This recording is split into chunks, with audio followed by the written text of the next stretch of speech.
Hi there. Welcome to another exciting episode. Well, this particular show, we're going to be talking about something very interesting and something that sparks a lot of people's interest. And this show may or may not pertain to you, or it may pertain to your friends, or it may pertain to your family. But let's talk about people in your life, all right?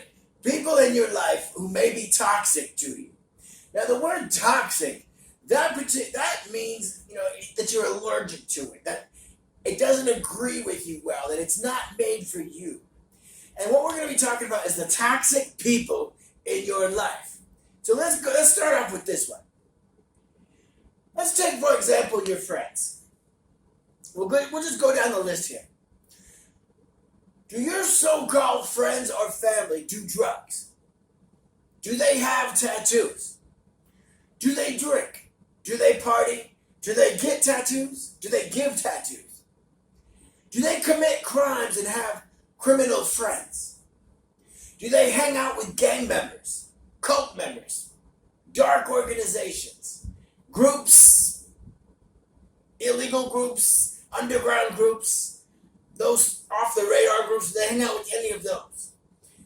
Are they employed in like dark employment fields? Maybe the dark web, the black market, that sort of thing. Do they do things or sell things such as drugs or narcotics, crimes? Are they involved with fencing operations? Are they involved with selling and reselling merchandise or stolen merchandise? Or just hustling, that some people call it hustling. Do they like places like Las Vegas or Reno, Nevada?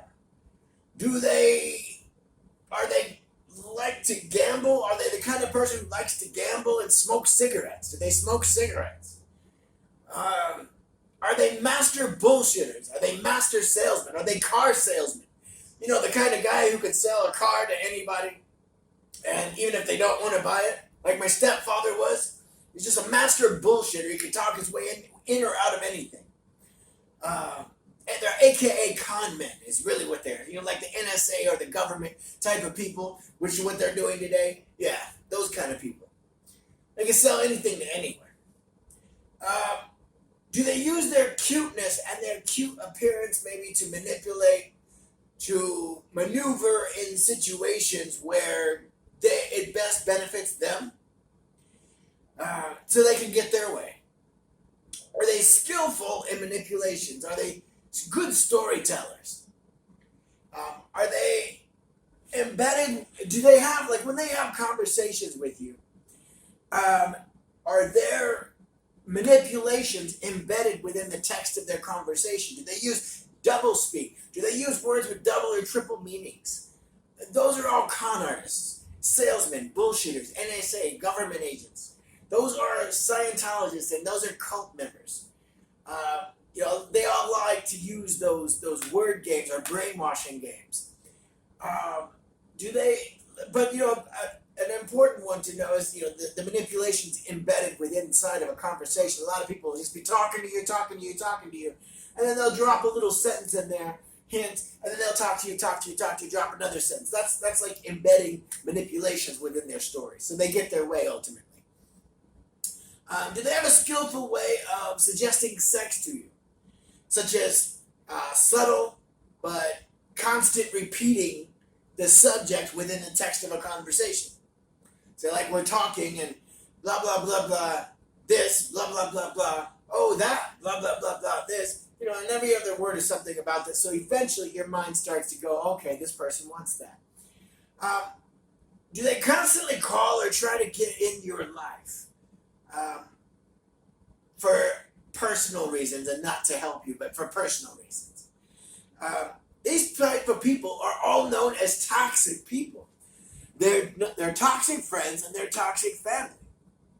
Another one is, if you have a friend who says he's in need but is hooked on drugs or that sort of thing, and then you call him and text him email him, they don't want your help. They're toxic because they don't want they don't want to help themselves. They don't want your help. They don't want anyone else's help. They're just going to take you down. So So your best bet is just to let them go down. Sorry, that's just how it is. Otherwise, they're going to take you down. So another example is, they always end up in trouble, or they always end up in drama. These toxic people, toxic friends, toxic family. If they don't have drama, they create drama somehow. And you always end up in the middle of it. And, they like to make things miserable for themselves. It's just toxic, toxic, toxic. I mean, you can't help them. These people, they just love the toxic lifestyle. For them, it's what it is. And, it's ultimately for you, it should be game over. Because you should cut it off right there and say, look, I'm not going down this road with you. You go down that road, I'm trying to bring you on my road, but if you want to go down your own road, your own toxic road, go right ahead. I'm not going to be there with you. Because what's going to happen is if you start walking down that road with them, you're going to end up in a bad situation. So it's best to always stay on your own road, make them come to your road, don't go down their road. That's just how it's got to be. So, quit trying to think that you could change your toxic friends, your toxic family, because you can't. If they're not coming to your road, don't go down their road. A lot of toxic people, they like, you ever heard the saying, misery loves company? Well, misery does love company. And, if you are around those folks, they want company. And they want you to be just as miserable as they are. Because if you're happy, well, why the hell would I want you around? I'm not happy, so you're not. So I don't want you to be happy. So, misery loves company. Often a lot of times toxic people will also use alternative means to support themselves or to find a living because they can't hold a regular job. So they'll use things like blackmail, pitiful sorry sob stories. They just want you to fall for their tricks and for their games so they can gain some financial assistance from you, from churches, from this place, from that place, from wherever. And the last thing you want to do is end up being an enabler. And an enabler, what an enabler is you are enabling that person to consistently draw money from you. Because you're giving into their sob stories, you're giving into their blackmail, and you're giving into their lifestyle. And if you keep giving them money, they're just going to keep doing the same thing. Another thing, is these toxic people, toxic family members, toxic people, and I've seen it time again. They like to create lies when they can't get their way. So, say for example, if you all of a sudden come into a bunch of money, you're wealthy now. The toxic people get jealous. And if you don't give them what they want, they start to create lies out of jealousy. They start to create lies and try to get into your bank account. And there's many ways that they get into your bank account. And, it's just a sad thing for your friends to be doing that to you, for your family to be doing that to you. So, I would urge you, to stop them before they start, because these people go after rich people. They go after financial well-off persons because they can't do it themselves. So the only thing they can do is manipulate, lie, cheat, and steal to get into your bank account, into your life, and including blackmail. So just be aware of that. These are toxic people or toxic family members.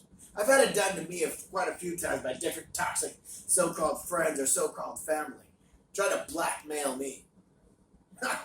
Well, unfortunately, there's one thing that a lot of people don't know is the NSA does have a camera in space for the last 50 years where they've been recording everything on the planet 24/7. So if you think you got away with something, trust me, you didn't, because they have it all recorded for the last 50 years. So, I always love it when somebody tries to blackmail me or somebody tries to come after me, because all you got to do is go back and look at that camera. Sorry, but that's the truth. And your lies are exposed. You ever wonder why charges get dismissed a lot? Why charges get dropped a lot? I guess I don't need to go any farther with that, do I? So, these toxic people and toxic family members, they stop at nothing. And they do everything in their power to get your money. Um, once you're in a position of power, they want you out of that position of power because then you're above them and they can't get your money anymore, right? So these toxic people come after you. But the odd thing is once you're in that position, they'll stop at nothing to turn the tables on you also. They know that you have the ability to ruin them for all the crimes that they've committed in the past, so they get scared, they get paranoid all of a sudden. Yeah, true story. These toxic people get paranoid once you become a financially well-off person, once you come in great positions, because they know that means that all of the crimes that they've done that you possibly may know about, now they're in a vulnerable position, and they know all those crimes could be exposed and they could get in real big trouble for it. And, these toxic people shouldn't have done that in the first place, right? It's not your fault. So, they'll do things like setting you up, blackmail, forgery, fraud, lies, stealing, planting of evidence, and all sorts of other ways. They'll hack your computer, hack your email, hack your cell phones. They do all sorts of weird stuff. So the bottom line is stay away from crazy people, stay away from toxic people, and, you can't help them. So just let them go down the road by themselves. God bless you.